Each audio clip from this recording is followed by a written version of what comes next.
Welcome to Curry Gumbo, the podcast where Nicole and Ashley discuss Black film and TV. We have Eddie Murphy, Richard Pryor, Red Fox, Della Reese, Jasmine Guy, Arsenio Hall, Thomas Michael Ford, Miguel Nunez Jr., Charlie Murphy, Robin Harris. He was in that.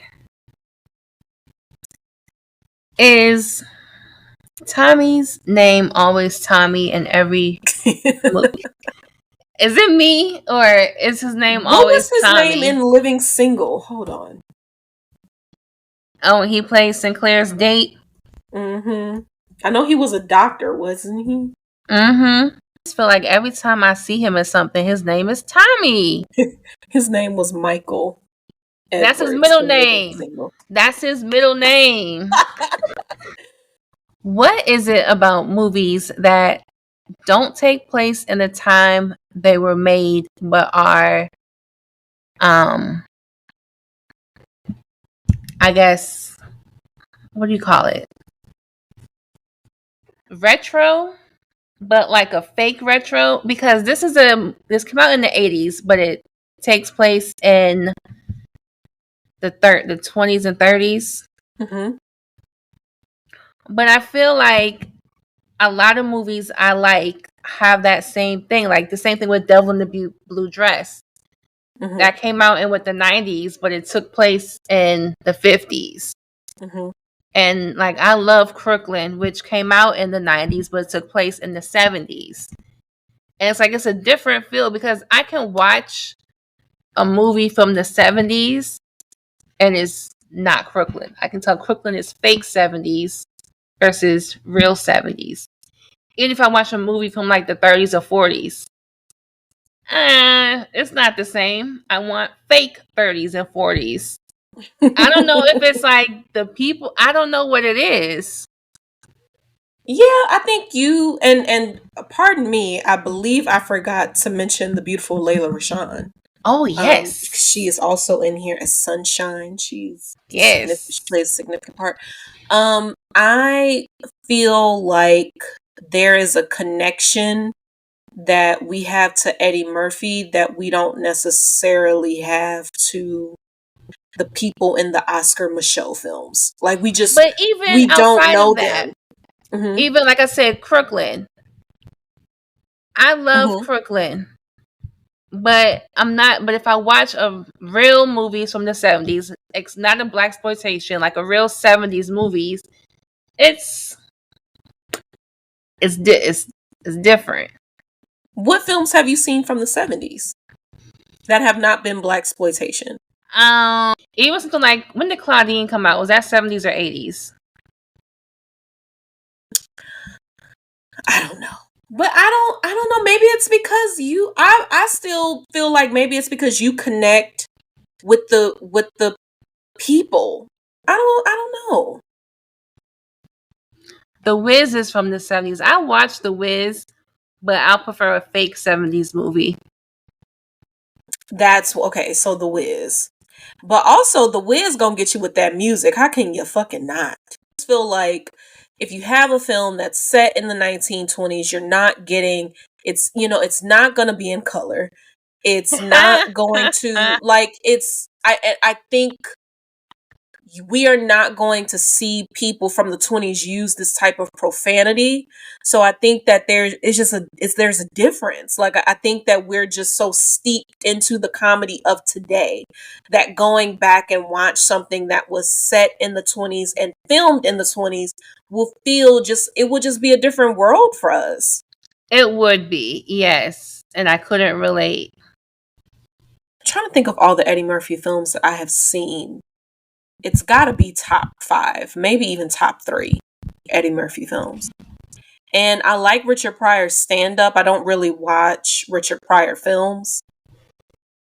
I like Stir Crazy, but this is probably my favorite Richard Pryor film. But also I haven't seen a lot of them. And I know that I did not see it when it came out. Because if I did, I would have been like 4. Oh, Wouldn't have remembered going to the there's theater to no way I see it. saw this. You know, I'm sure I saw it like on HBO or something like that. And I just remember loving it, laughing out loud. I mean, I laughed out loud when I watched it to prepare for this show. Out loud at things that I didn't laugh at before, and just like appreciating the talent. Like I feel like you forget how good Red Fox is. A Mm-hmm. very different Red Fox from Sanford and Son. But Mm-hmm. you see what I'm saying? Like he is When so they good. kept Like calling you him blind and he had that that one got me cracking up. Well, I think what I really appreciate about him is that he's not a lead. This film Mm-mm. is like very much a buddy comedy with Eddie Murphy and Richard Pryor. Richard Pryor being Sugar Ray and Eddie Murphy being Quick, his kind of adopted son. And but Red Fox is kind of like Sugar's right-hand guy. And but you never he doesn't overpower the scenes at all, but you don't forget that Red Fox is in the room. Like even the little shit that he does after Quick gets into a fight with Vera and he shoots her. Mm-hmm. And so when they're leaving, you know, Benny is kind of looking at Quick like kind of disappointed. And he's like, Vera whooped your ass. Like, damn. And he also is the one who gives us that I ain't gonna be too many more motherfuckers. Like that, we say that now. Like I have said that. And some people might forget where they get that from. That's Red Fox. Like that Mm-hmm. he's not stealing scenes, but he's also making himself very present. And he's doing it in such a subtle way. Like I am just so thrilled about it. Like I really have so much respect for Red Fox.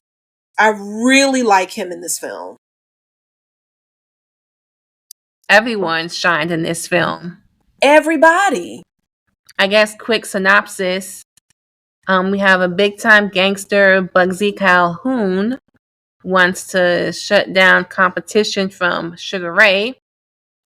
He's a nightclub owner. It's kind of gonna, I guess, get the vibe. It's an illegal nightclub.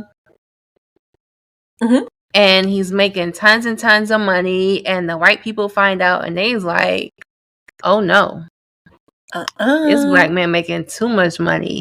Too much. We need to get some of that." So of course they have this crooked cop, Sergeant Cantone, that's in with Bugsy Calhoun. They try to bully Sugar Ray into like extorting money from the business. And Ray's like, y'all ain't finna bully me. And so they have to, Ray and his crew have to make a plan to steal from Bugsy, I guess, to try to, well, they know their club is going to get shut down because they say they're going to end up moving out New York anyway. So I guess they're trying to get their one good lick back before they have to shut it all down and get out. The family aspect. Yes. Because even with what's her name, Vera, Mm-hmm. throughout the whole movie they yelling and cursing at each other. But you realize that's their love language. Mm-hmm. Because even like you said, when Quick shot Vera, they was looking at him like, what is Why wrong did you with do you? that? Like why? And he's like, man, she was gonna cut me or whatever. And he was like, no, she's not. Like, she's not gonna do nothing to you. And then even like later on in the movie when Vera's in the kitchen, making something for, it's like Making them tuna fish sandwiches with that fat ass bread. I was like, girl, one slice of that bread is now that is what I remember when I was a child. I was like, mama, why that bread? Why that bread like that? Is that how it was? Girl. No, we gotta cut your Not own. that she would know, but I'm This like, is before ma'am, sliced bread. They had to cut your ma'am. own slices, so you made It them as looked like thick one as you piece of want that to. was like, you know how you might cut a thick piece of the pound cake? I want a Mhm. thick piece of pound cake. That's what that one slice of that bread was. And she using two slices of that for that tuna fish that she put tomatoes on. Put tomato on the tuna fish. That's like, I don't I know. I wonder need a if people were mad toasted bread. when sliced bread came out. If they was like, this piece is too small. This is a I need to. motherfucking ripoff. I don't know. Look. I'm paying What all I'm this saying is money. that those slices, they were no exaggeration, they were like an inch thick. But what if that was the thing, and then sliced bread comes out, and they was like, I need my bread Then sliced how I everybody like it was sliced. look the carbs, carbs. Do you hear me? But that was the good bread without You right? whatever they Hey, put in it now. That was fresh yeah, baked. you are so right. But what I'm telling you is this: you can't even open up your mouth wide enough to get that sandwich up in your mouth. That's how thick that bread was. And I love bread, so I'm all the way with it. But I mean, I think that was a part of Quick's character that we don't really get to see develop too much. Like Quick ain't taking no shit. We first meet Quick, he about 6 years old. He shoots somebody Yeah. because you know what I mean. Like But they're, also Quick didn't really have a family. He was an orphan from a young boy, and that's why he was hanging around with Sugar Ray and his crew because he had no parents to tell him to get your ass home. yeah. And so I think even though now he's 27, he's still learning like what a family is. Like, okay, yes, we cursing at each other. Yes, we yell and we fight, whatever. But there's certain things we don't cross the line. I Like mean we love each other. his nickname, he's Quick. He said I'm quick to beat somebody in their ass. You know, Yeah. I think someone like he is 27, he's very young. He had a rough upbringing, at least until 6. I would imagine that even when Sugar Ray kind of adopts him, I wouldn't, when Sugar Ray takes him home with him, I would still say he probably had it rough because Sugar Ray is his business ain't legal. So I'm sure that he's probably seen some things. And if you're kind of the right hand man to Sugar Ray, or if you're kind of like next in line to take things over, you have to have you kind of have to know what you're doing. I'm sure that this business has kind of beat softness out of him, a softness that he probably never even had. But I think that there is an urgency to him that not even Sugar Ray had. You know, when Bugsy Calhoun's people come to visit, Ray knows what that means. He's like, well, we got to shut down because we can't go against this Yeah. man. This man has judges on his payroll. What are we going to do with that? Yes. We are not gangsters. I think that, Ray has to teach Quick what he is. Like, you think that just because we're in an illegal, like, we're not gangsters, sweetie. We're nightclub owners. Oh, yeah. This is a white. These are white people and white police officers. No matter how much money we making in this club, like we need to be careful. And Quick, he's just real quick with it, like you said, very impulsive. I would imagine that if Ray did not intervene, that Quick would probably not be alive. And Oh not yeah. just during this film. Like I would imagine that if Ray did not take Quick in when he was that young boy, Quick would have died on the streets He wouldn't before have he made it to turned. 27. He would not have made it to 18. I highly doubt it. Right? Because there's always somebody faster than you. There's always somebody bigger. Yeah. There's always somebody who can fight better. Like there's just always that. And I think Quick would have come into contact with that person. I think Ray kind of settles him in a Mm-hmm. way because the amount of disrespect that Ray takes in this film Mm-hmm. from that disgusting ass cop Cantone. Mm-hmm. When we meet him, he has gotten into Ray's home, has sat down, has his feet on the furniture. I mean, do you remember the conversation that we had about Devil in a Blue Dress? About how that The man's man's house home is constantly invaded being by other disrespected. people. Yeah. I mean, that's when we first meet Cantone.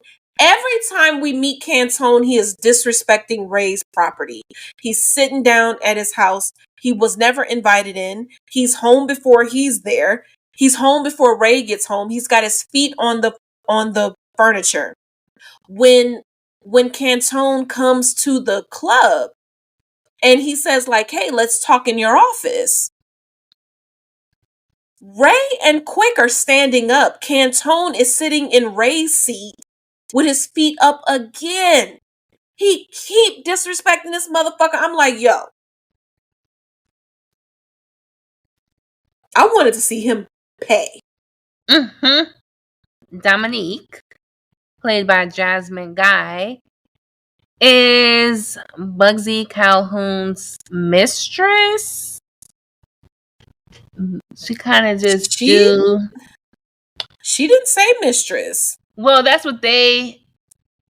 That's what Ray, when they see Dominique in the club, I think Ray said that was Bugsy's mistress, and that's when he sent Quick to kind of like see what's up with her. But she was kind of like she just do whatever he want her to do. Yeah. Which whenever I watch this movie, I always assume she was his mistress. I assume she was his girlfriend. But yeah, I don't think she's any of that. I think she literally just works for him. And I think what Sugar Ray says is it's his girl. One of his Oh, like okay, his one of his girl, and girls. as opposed to like, because I think they call Cantone like one of Calhoun's boys. You know, Tommy is one of But you Calhoun's didn't get boys. that Dominique and um I Bugsy. think that I now, like looking back, I feel no. I don't think Really? that they were together. I don't. I think that people assume that. Okay. But I there was something that was like especially racist about Bugsy Calhoun that Definitely. I don't think he would want to even be with her. Now, you can be racist and still. You sure can. You sure can. But I don't believe I didn't see that in the like watching it this go around. I'm like, why am I assuming that he is in a relationship with her? I would have liked to see it. I just think he has her around because black people are a part of his business, part of his like Yeah. nightclubs, and he needs someone like her. What I feel like is, I mean, same again, bringing up Devil in a Blue Dress. Like we always got some light skinned black woman playing Creole Mm-hmm. who is That must have been seductive a and a thing in problem. the late 80s and 90s. Was that had to have been a thing? I think it's tragic mulatto story, you know. But But why? But of also all places, why Creole? Give it a little exotic because because they speak they French. be the mulattoes. Dominique tries to seduce Quick, but Quick is trying to seduce Dominique because they're both, I guess, trying to keep eyes on each other for their Well, bosses. Calhoun wants to, so they send Calhoun sends Cantone to make a business proposition saying, "You guys make Yes. 15,000 a week. We'll take 10 of that And they was like, because." what? And they, you know, but also Calhoun wants Quick to come and work for him because he Mm-hmm. sees how, you know, he knows how to manage a nightclub, and he wants Quick to be the to not be a business partner, but to run the Pity Pat Club with Dominique LaRue. And Quick turns him down, and I thought that maybe Calhoun was saying, go fuck some sense into him. But no, I it think was he like, wanted like to kind of like seduce him to kind of be like, okay, I'm a work with you. I want to.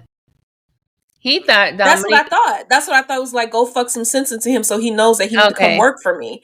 But I'm assuming he always meant seduce him so you can get him into your home and then kill him. Because why else would she have that gun under her pillow. Yeah. Work for you. Him. Was that like a trap? No, I think he really wanted Quick to come work for him. Because when we saw, I don't know if it was the Pity Pat Club, but when we saw his club, it wasn't a lot of people up in there. True. So I think he really wanted Quick to come and work for him. And when he didn't said no, understand the relationship between Quick and Ray. I think Calhoun, they have very different leadership styles because, when Ray is making a decision, it's like he has the entire cabinet with him. Like he's got Vera in the room. He's got Snake Eyes in the room. He's got Quick in the room. He's got everybody in the room. I get the sense that when Calhoun is making a decision, he's making it by himself, and probably Joe kind of looks like a butler to me, but he's very quiet. He doesn't say anything in the film. He has one line. No, two lines when he says, yeah, you broke this man's hand.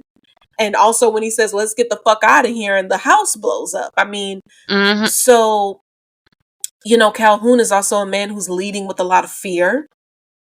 Ain't nobody scared of Ray. I mean, they're scared. I think they respect Ray. him. Yeah. Yes. They respect him. But they're a team. When they were counting the money at the end of the night and Vera was late, and Vera came in there and Sugar Ray said, now look, we tally up everything at 4:00. Kiss my ass, Sugar. But that's their love language. That's their love language. Yes. So it's like, yeah, and in the beginning of the movie, you're thinking, oh, they just cussing and fussing at each other. But then it's like, no, that's how they speak. Like, that's how they, like, that's how they communicate. Yeah. And I like that Quick's name was Vernest. And Vera's name is Vera, like those V names. Yeah.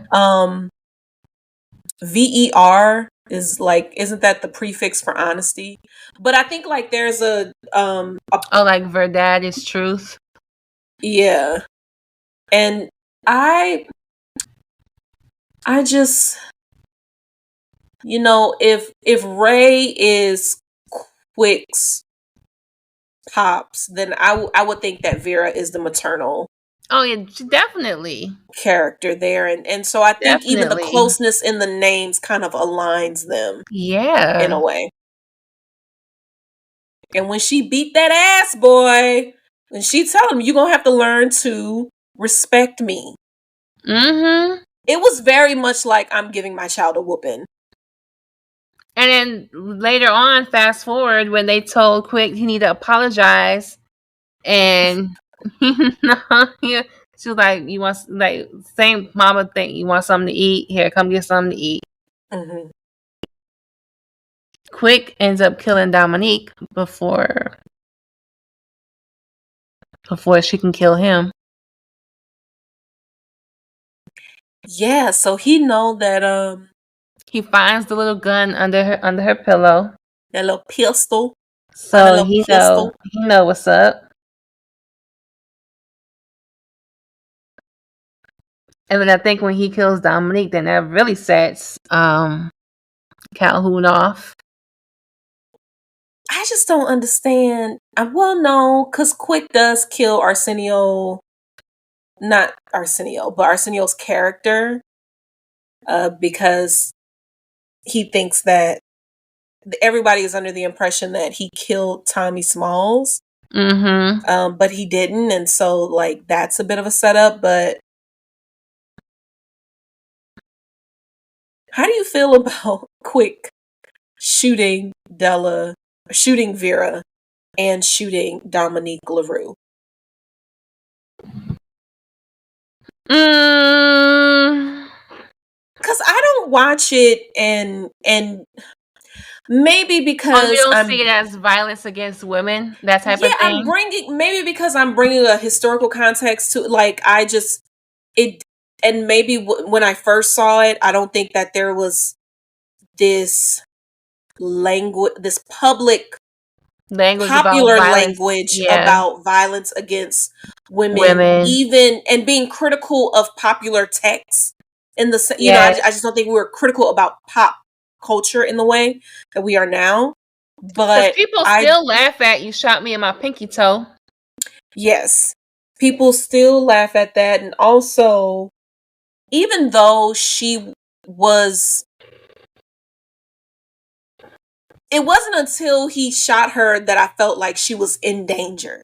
Like, I felt like she was fighting her equal, because really she wasn't even fighting her equal. She was whooping that nigga ass. Like, if Yes. he didn't shoot, he had to hit her with that trash can in order to get her up off of him. Mm-hmm.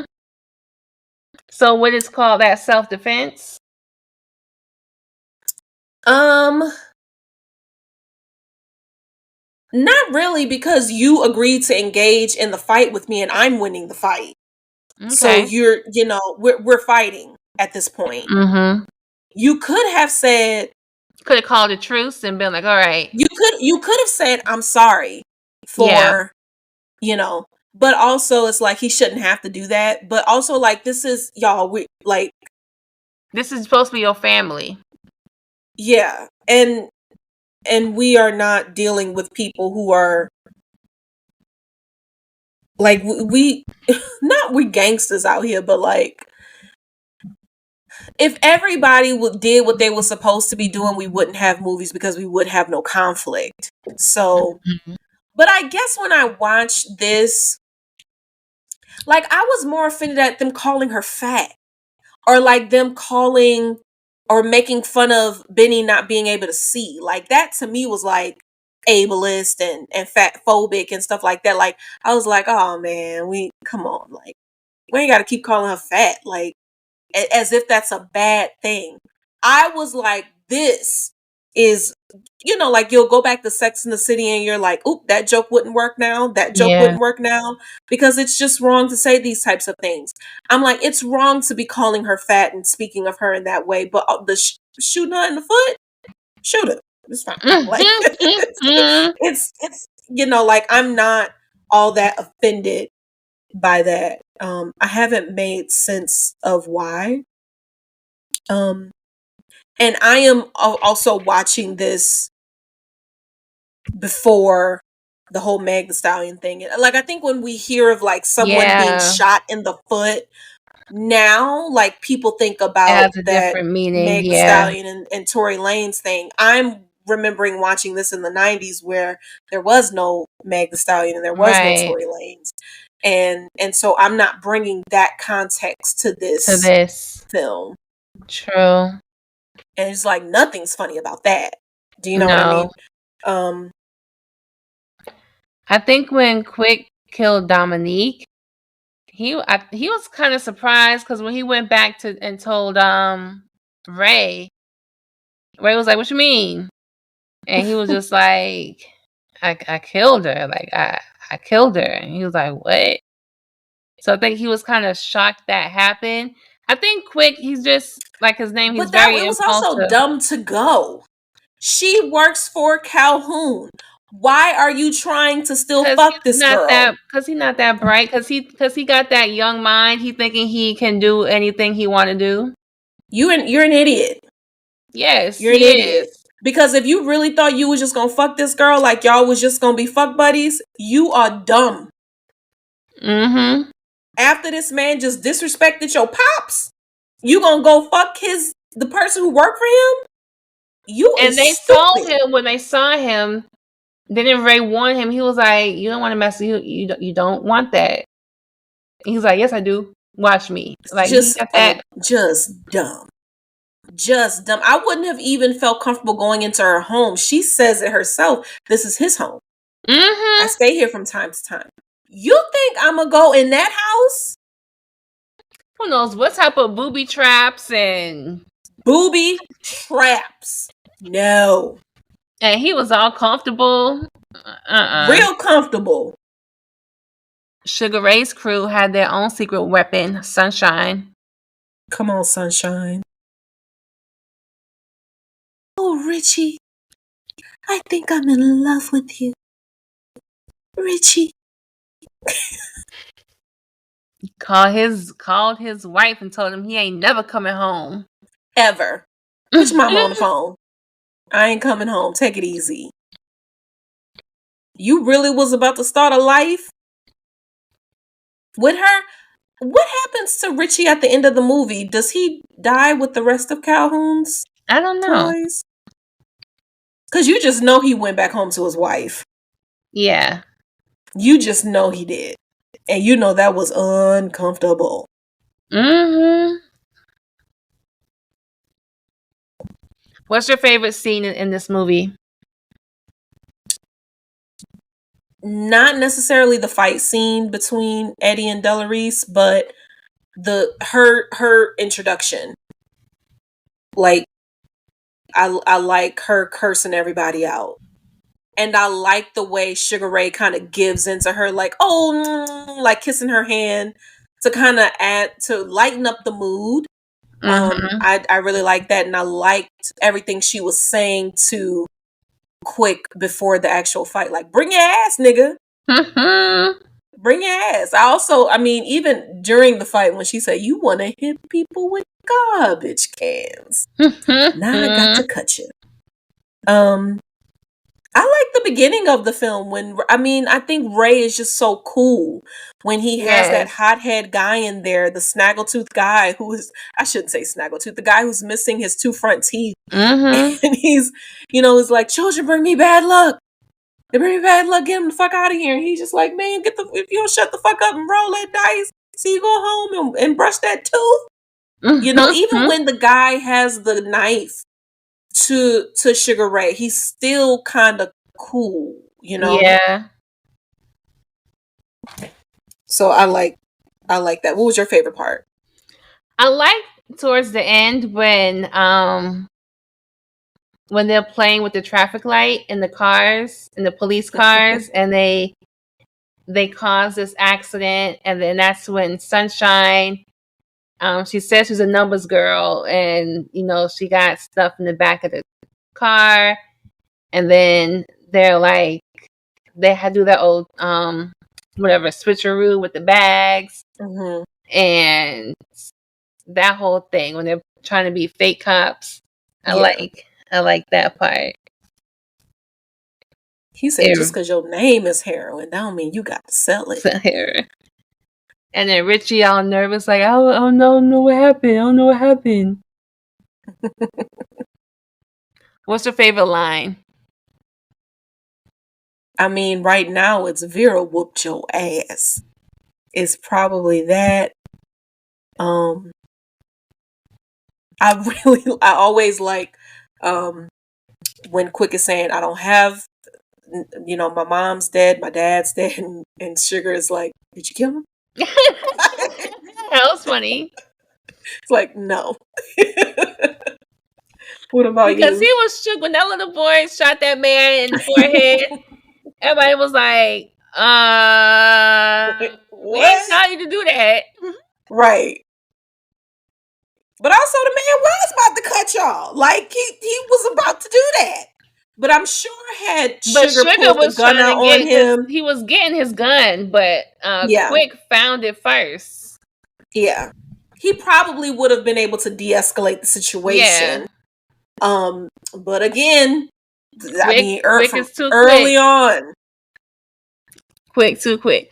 Mine is, I ain't no thief. I'm an honest hoe. And all my hoes honest.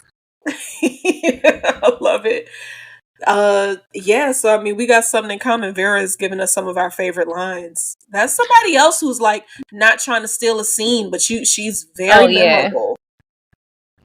Also, only because this was recently a meme after the Montgomery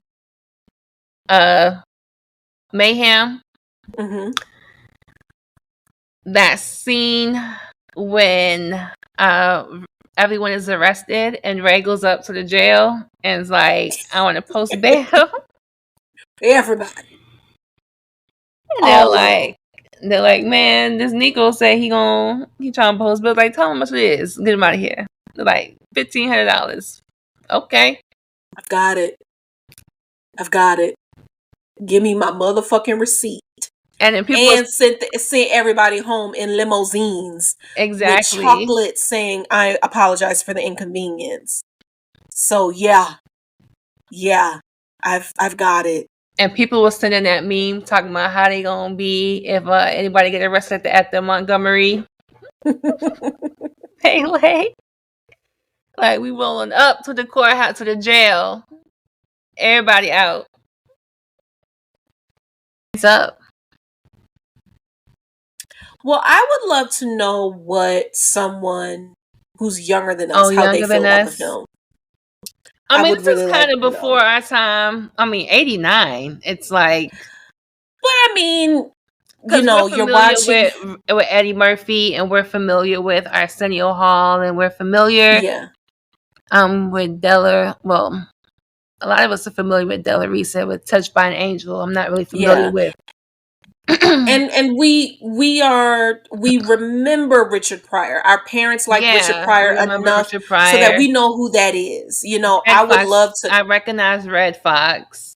Even Layla Rashawn and Jasmine Guy. It's like 80s icons, 90s icons. I would love to, like, somebody who's 15 right now. I would love to know what they think about Harlem Nights. Mm-hmm. I would love to know how they feel about it. I think it is timeless in its humor. Yeah. Because sometimes it's just like slapstick. When Arsenio Hall's character and he's with the other two guys and they're shooting at Quick, and then you have the one guy with the gun pistol, like they have automatic weapons, and he's just like ping ping, and Arsenio's like, cut that little shit out, like what the fuck is you doing? That's like, and that's a timeless joke. Arsenio is crying and trying to be tough at the same time. Yes, and like I just. He's like, my brother, he killed my brother. And he's like sobbing. Yes. Trying to be a thug. It's like, come on now. I think that can be in a movie from the 80s. That can be in a movie from the 90s, from the 2000s, from 2010. Like that just works. An older, heavy-set Black woman fighting a 27-year-old man. That's kind of funny. I mean, we see that. I mean, that's sometimes that's why we laugh at Madea. Beating his ass, and she beating his ass. Like, that's funny. It's unexpected. It's timeless. It's timeless, and I think that everyone is playing a role. The Della Reese that's playing Vera Walker, it's similar, but it's very different from the Della Reese that's Martin Lawrence's mother in Thin Line Between Love and Hate. Yeah. There's different people. The Eddie Murphy that's in this film is very different from the Nutty Professor. Yep. From the Dr. Dolittle. From, you know, it's just very different. Like, everyone is like just acting really well. This Red Fox is very different from Sanford and Son. Layla Rashawn is different from Waiting to Exhale. Very different. This is not the Jasmine Guy from A Different World. It's not. Like, so it's and no one is trying to outshine anybody. Like, it's just good in that way. I just, sometimes it's like, you make a cake, you use the best ingredients, and you use the best tools, it's gonna be delicious. And that's what this is. Like, I feel like there's no, I don't feel like there's a secret formula to this. You got some of the best actors, some of the best comedic actors with a good script. It's gonna be good. There's no way this movie can be bad with the people who are in it. And they complement each other very well. Mm-hmm. Even the white actors, like Cantone is really a fucking asshole. Calhoun is really fucking scary. Mm-hmm. And you kind of see there's some settings that are very like,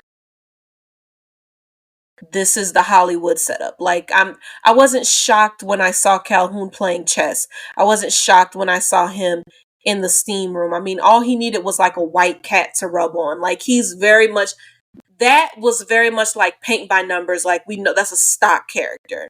But still very scary, very mean. Like you knew to fear him the first time you saw him.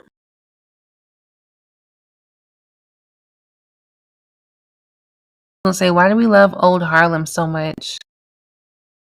What is that, a rhetorical question? Obvious answer. I don't think it's I mean, I feel like we are taught to love it because we assume that it's one of the first times. Harlem is a site of Black excellence. Black excellence, but that is depending on how you define Black excellence, because I think at this time the South is, I love the motherfucking South. So I'm True. like, Black excellence is taking place here as well. A lot of people who went up to New York are like have roots in Oh the yeah, they're South, all and from the South. also, Yeah, that is true. and also it's like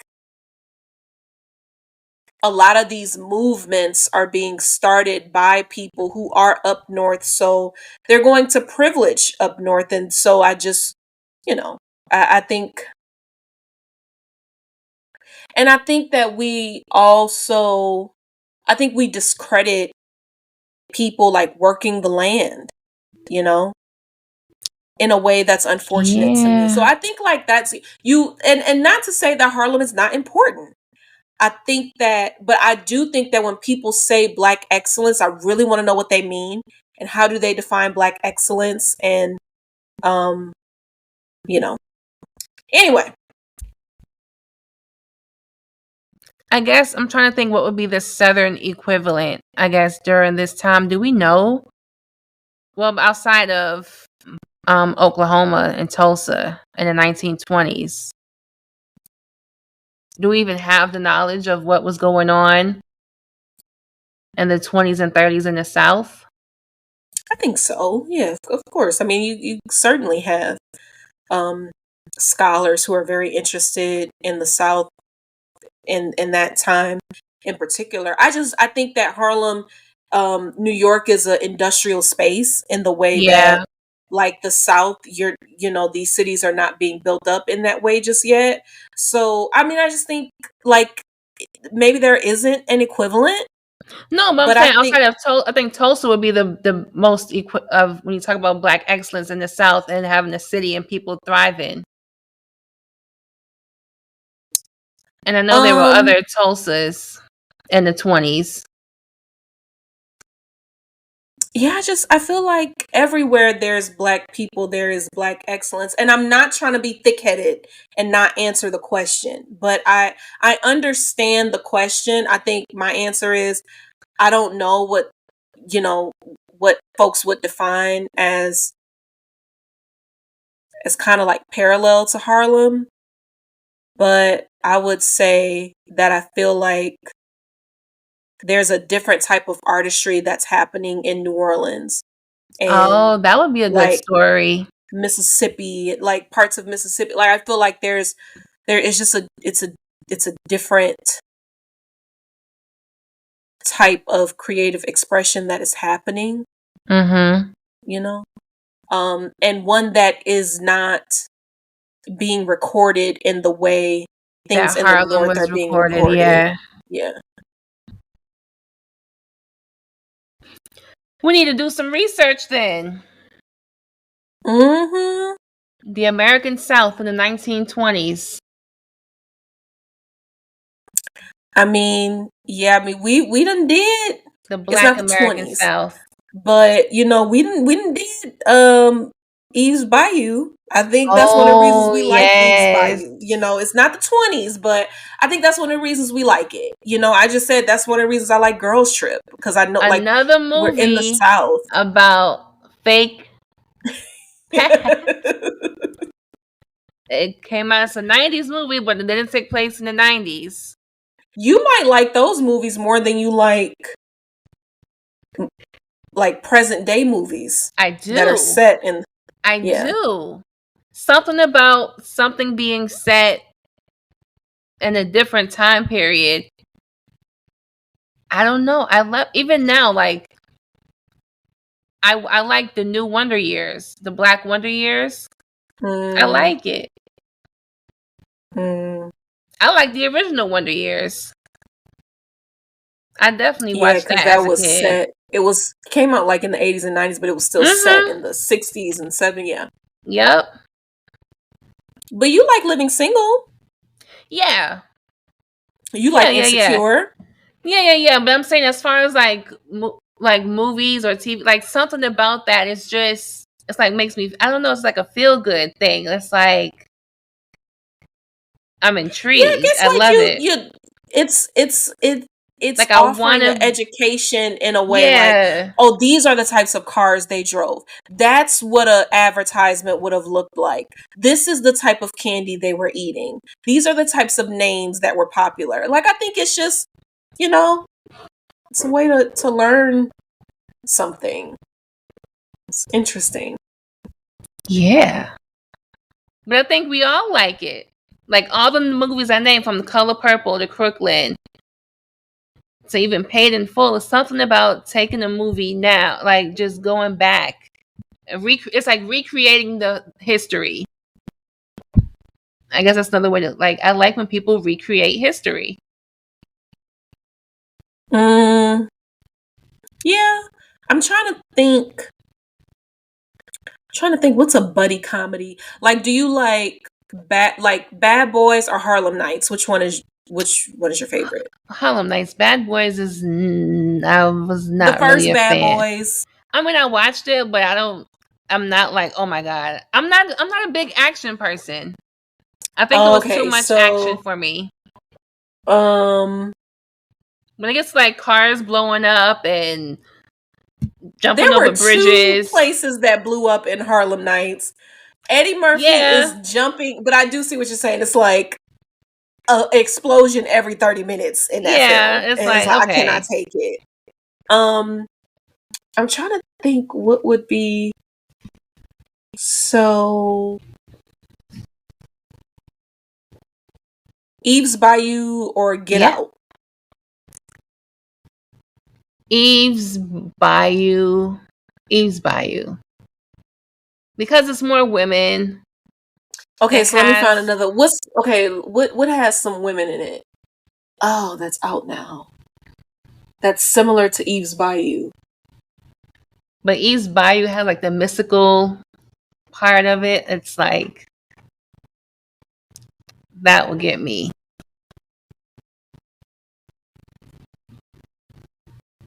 Dang, what's something like Eve's Bayou that's out now? Or that's been out in the last 10 years? Nothing. Lemonade. Oh, goodness. That's a shame. What if they brought Eve's Bayou back as a show? That would be interesting. Just leave it alone? No, I think it will work. I think because there's so many elements, like, that could be a show with just like a whole new cast of kids and parents, just like kids, parents living in the South, living in this nice home, but Lovecraft the family. Country. Oh yeah. Oh, that's a hard one. Lovecraft or Eve's Bayou or Lovecraft, but Lovecraft Country is set in. It is set in the past. Dang. I don't know. Yep. Something about movies, when people recreate history, it does something, I think, to all of us. That's why people do it so often. We love to recreate history. You right. You didn't hit it now.